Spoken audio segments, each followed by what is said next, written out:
पहुंचाए सच्ची व सटीक खबर आप तक। नमस्कार, आप देख रहे हैं गजब हरियाणा न्यूज। कुरुक्षेत्र पुलिस ने कॉल सेंटर की आड़ में साइबर धंधा करने वाले 11 आरोपियों को गिरफ्तार किया है। अतिरिक्त पुलिस अधीक्षक प्रतीक गहलोत के कुशल मार्गदर्शन में थाना साइबर कुरुक्षेत्र की टीम ने कॉल सेंटर की आड़ में साइबर ठगी करने वाले आरोपी मोहित सेतिया, विनोद कुमार वासियान करनाल, परमजीत सिंह, विजय छत्री, रोहित मल्होत्रा दिल्ली, नितिन राणा आकाश यमुनानगर, अमित पॉल मणिपुर, जितेंद्र बुलंदशहर यूपी, नूर हुसैन असम व आकाश केरला को गिरफ्तार करने में सफलता हासिल की है। जानकारी देते हुए पुलिस अधीक्षक नितेश अग्रवाल ने बताया कि कुरुक्षेत्र साइबर थाना टीम को गुप्त सूचना मिली थी कि लाडवा में एक कॉल सेंटर की आड़ में साइबर ठगी का अवैध धंधा चल रहा है। सूचना पर थाना की एक टीम का गठन करके उच्च अधिकारियों से अनुमति प्राप्त करके मौका पर छापेमारी की गई। साइबर थाना की टीम ने मौका से 11 आरोपियों को गिरफ्तार किया जो कॉल सेंटर की आड़ में साइबर ठगी कर रहे थे।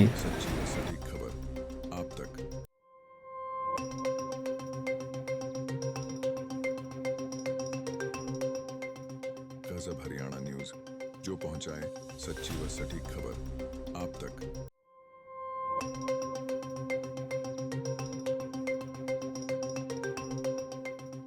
तो जैसे कि हमारी साइबर की टीम ने जो हमारे एडिशनल एसपी साहब हैं उनके नेतृत्व में एक बहुत बड़ा यहाँ पे कॉल सेंटर का भंडाफोड़ किया है, जिसमें हमने 11 अपराधियों को अरेस्ट किया है। ये अपराधी लाडवा के एरिया में अपना एक कॉल सेंटर चला रहे थे, जिसमें जो यूएस सिटीजन्स हैं उनको टारगेट किया जाता था साइबर फ्रॉड के माध्यम से।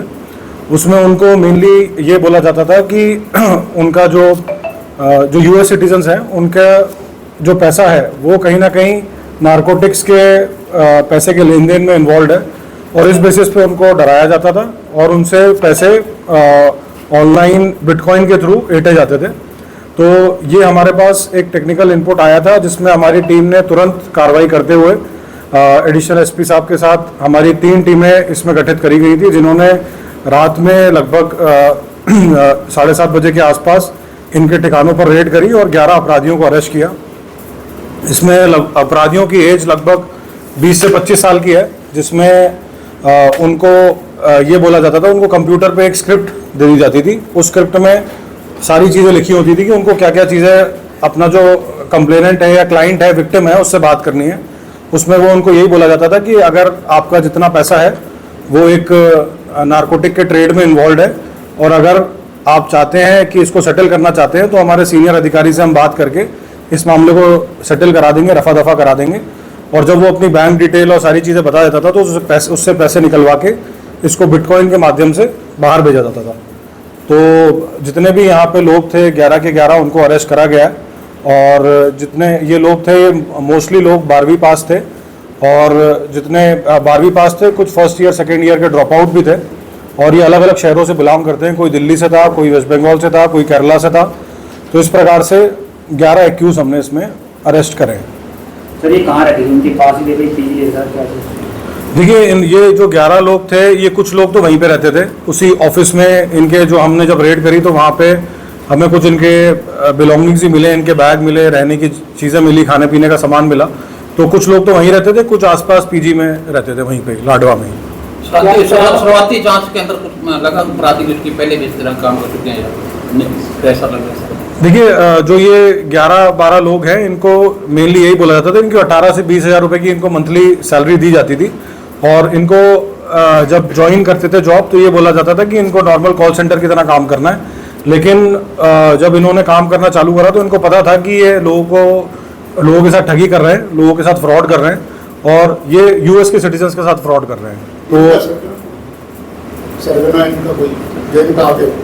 देखिए, इनको जो हमारे पास अभी तक इन्फॉर्मेशन आई है, इसको एक टीम लीड इनका चला रहा था, जिसपे हमारी अभी जांच चल रही है। जो इनके तहत दिल्ली से भी जुड़े हुए हैं और भी अन्य शहरों से और दूसरे स्टेट से भी जुड़े हुए हैं। तो इनका एक टीम लीड भी था जिस पे हमारी पुलिस अभी हमारी टीम्स लगी हुई हैं और उसको भी हम जल्द से जल्द अरेस्ट करेंगे और इस पर कार्रवाई करेंगे। क्या कुछ बरामद हुआ है इनसे? देखिए जो हमारी टोटल बरामदगी है इसमें लगभग हमने 47 कंप्यूटर हैं जो वहाँ पे थे और इनका यही रहता था कि कभी 25 लोग भी हो जाते थे जो करते थे, कभी 12 लोग भी हो जाते थे, कभी इससे ज़्यादा लोग भी हो जाते थे। तो इन्होंने अपनी तैयारी ये करी थी कि हमें लगभग 45 से 50 लोगों का यहाँ कॉल सेंटर चलाना है। तो हमें 47 कंप्यूटर इससे बरामद हुए हैं, 45 CPU और हेडफोन्स वगैरह सारी चीज़ें इनसे हमें बरामद हुई। देखिए इसमें जो 11 लोग हैं इनमें लगभग 4-5 लोग दिल्ली के हैं, कुछ लोग करनाल के हैं, 2 लोग यमुनानगर के हैं और एक असम का, एक केरला का और 2 यूपी के। तो इस प्रकार से अलग अलग कितने टाइम से चल रहा था कॉल सेंटर? देखिए जो अभी पूछताछ आई है उसमें ये पता चला है कि ये कॉल सेंटर लगभग 1.5 से 2 सालों से चल रहा था। तो जिसकी इंफॉर्मेशन हमें जैसे ही पता लगी तो हमने एक काफ़ी प्लान करके ये रेड को हमने कराया और हमारी टीम्स ने बहुत अच्छा काम इसमें किया है। जो हमारे SHO साइबर हैं महेश, उन्होंने एडिशनल SP साहब प्रतीक के अंडर एक सक्सेसफुल रेड यहाँ पे प्लान करी। सर इसमें आप तक कितने लोगों से ठगी कर चुकी हैं और कितना लोग होगा जो ठगी कर चुके हैं? देखिए इसमें अगर मैं बताऊं तो एक जनरली एक पर्सन का अगर हम बात करें कितनी लोगों की ठगी ये करते थे तो एक पर्सन से लगभग $1000 के आसपास भी एक दिन में ठगी कर लेते थे पर पर्सन। तो इनको जितने क्लाइंट्स फंसते जाएं उतने ही मतलब बेनिफिट होता था, क्योंकि अभी ये प्रिलिमिनरी स्टेज में है हमारी इन्वेस्टिगेशन। तो इनसे जो भी तार और जुड़ेंगे, कितने लोगों के साथ इन्हें ठगी करी है, उसका मनी ट्रेल कहाँ तक गया है, वो हम फाइंड आउट कर रहे हैं। किसी और एंगल से कार्य करनी है पुलिस, किसी और एंगल पे भी इनको देख रही है? देखिए मामला ऐसा कुछ नहीं, मतलब इट्स ये कम्प्लीटली डिफरेंट चीज़ है। ये एक प्योरली साइबर क्राइम का मामला है जिसमें जो US सिटीजन्स हैं उनके साथ फ्रॉड होता था ये, लेकिन इसको काम ये बिल्कुल कॉर्पोरेट की तरह करते थे। मतलब ये लोगों को जिस तरीके से रिक्रूट करना है, उनको अलग अलग काम बांटने हैं। जैसे यहाँ जो सेंटर था उसका काम था पहले कस्टमर को अप्रोच करके ये पता करना कि कितनी आसानी से वो खाते में से पैसा दे सकता है। फिर इसके बाद अलग अलग स्टेजेस थी जिसमें कोई इनको लुभा के आगे मतलब एक लेवल और था जिनका सिर्फ काम यही था कि जो कस्टमर फंस गए उनसे पैसे कैसे लेना है, और तीसरी लेवल तक ये था कि फाइनली पैसा ट्रांसफर कैसे करना है। तो उन सारी लेयर्स में हमारा काम अभी चल रहा है। सर कितने दिन लगे इसमें पकड़ने में? कौन लीड कर रहे थे इसको पुलिस का? देखिए इसको लीड कर रहे थे हमारे एडिशनल SP साहब हैं प्रतीक गहलोत जी, जो इसको लीड कर रहे थे, और हमारे SHO साइबर इसमें काफ़ी दिनों से, पिछले 7-8 दिनों से इसकी प्लानिंग कर रहे थे रेड की, और जैसे इनको लगा राइट टाइम लगा इसको प्लान करने का, इन्होंने उस पर रेड करी और इसको सक्सेसफुल करा। सर कोई ऐसा भी इसमें पकड़ा गया है जो इनको डाटा देता हो प्राइवेट करके आसपास का कोई? देखिए इस पहलू पे हमारी अभी भी जांच चल रही है कि किस तरीके से कॉल जनरेट होते थे, क्या सॉफ्टवेयर था जिसके माध्यम से ये लोग बातचीत करते थे यहाँ से US में, US के क्लाइंट्स कैसे उनके नंबर मिलते थे। तो ये सारी चीज़ें काफ़ी डिटेल्ड इन्वेस्टिगेशन इसमें हमारे द्वारा करी जाएगी, जिसमें एक स्पेशल इन्वेस्टिगेशन टीम भी हमारे द्वारा गठित करी गई है, वो भी एडिशनल SP साहब के अंडर होगी जो हर पहलू पर जांच करेंगे। +2 के लड़के हैं जैसे, और कम्युनिकेशन स्किल अच्छी होगी क्योंकि USA के लोगों को टारगेट करना, ट्रेनिंग भी दी जाती है। बिल्कुल, इनका बेसिकली यही होता था कि हफ्ते 15 दिन की इनको ट्रेनिंग दी जाती थी, जिसमें इनको इंग्लिश जिसकी स्पीकिंग स्किल्स अच्छी थी उनको पूरा एक फॉर्मेट दिया जाता था। जैसे कि ये मैं आपको बताऊंगा कि इनको पूरी ट्रांसक्रिप्ट दी जाती थी कि उसमें पूरा लिखा होता था कि भाई जब भी बंदे को बात करनी है कि ये ट्रांसक्रिप्ट में सारी चीज़ें लिखी होती थी कि पहले उनको किस तरीके से कस्टमर को एंगेज करना है, फिर उसको बताना है कि भाई तेरा पैसा जो है वो ड्रग ट्रेड में इन्वॉल्व है, तेरे मल्टीपल अकाउंट्स हैं, फिर उससे अकाउंट डिटेल लेते थे। फिर उसके बाद उसको ये बोलते थे कि हम तेरी सीनियर ऑफिसर से बात करा के तेरा मामला सेटल करा देंगे, तो अगर इतने पैसे दे देगा तो ये मामला यहीं कहीं खत्म हो जाएगा। सर इनकी ब्रांचेज होती है कि हमारे सिटी में कुछ इतना में देखिए उस बारे में अभी हमारी जांच चल रही है। जैसा कि मैंने आपको बताया कि ये जांच अभी हमारे प्रिलिमिनरी स्टेज में है, तो हम हर पहलू पर जांच कर रहे हैं, इसलिए इसमें एक SIT बनाई गई है ताकि कोई भी इसमें कोना हमारा रहे नहीं। सर कुछ देर पहले जैसे मामला आया था इंडोनेशिया, विदेश की कॉल इंडियन कॉल में ट्रांसफर की जाती थी जी, क्या ये भी वहाँ अमेरिकन कॉल में ट्रांसफर करते थे या लोग? हाँ, वही मैंने जैसे आपको बताया कि यहाँ के जो लोग थे, अब ये आप मान के चलो उल्टा हो रहा था जी हाँ, वहाँ पे कॉल्स वहाँ से यहाँ कर रहे थे, अब यहाँ से इंडियन कॉल सेंटर बना के लोग US को टारगेट कर रहे हैं। तो ये मतलब एक तरीके से बिल्कुल एक गिरोह की तरह, ऑर्गेनाइज क्राइम की तरह इसको काम करते हैं। सर ये बिटकॉइन कहाँ ट्रांसफर कर रहे थे, कुछ पता चला कौन से देश में किया है? जैसे कंबोडिया में इनका पूरा साइबर हब बना हुआ है, कहीं इनकी भी तर्क बॉडी से देखिए, मैंने जैसा कि आपको बताया कि अभी हमारा जो ये था कि हमने कॉल सेंटर में जितने लोग थे उनको हमने अभी अरेस्ट किया है। उसके बाद इसकी इन्वेस्टिगेशन हमारी अभी डिटेल में चल रही है and it's under process. Sir एक सवाल, ये अधिकारी बनकर आगे बात करते थे, यही लोग अधिकारी बनते थे या इनके ऊपर भी जो सरगना है वो अधिकारी बनते थे?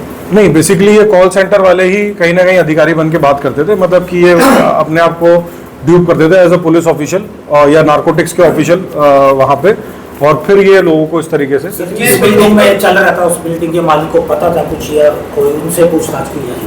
देखिए, उनसे भी पूछताछ करी जाएगी, क्योंकि जिस कॉल सेंटर में ये चल रहा था वहाँ पे ऑलरेडी ये सेटअप इनको बना हुआ मिला था, तो उसके बारे में भी डिटेल्ड पूछताछ करी जाएगी कि किसका इसमें इन्वॉल्वमेंट है और किसका नहीं है। ये लोकल कॉल सेंटर में ज़्यादातर वुमेन्स होती हैं सर, कोई ऐसी वुमेन्स भी कोई पता चली हो जो घर से लीड कर रही हो, कोई कॉल करके कुछ आपको सर? ऐसी कोई इन्फॉर्मेशन तो नहीं आई है, ये मेनली यहीं पे ही थे जो लोग यहीं से ही काम कर रहे थे।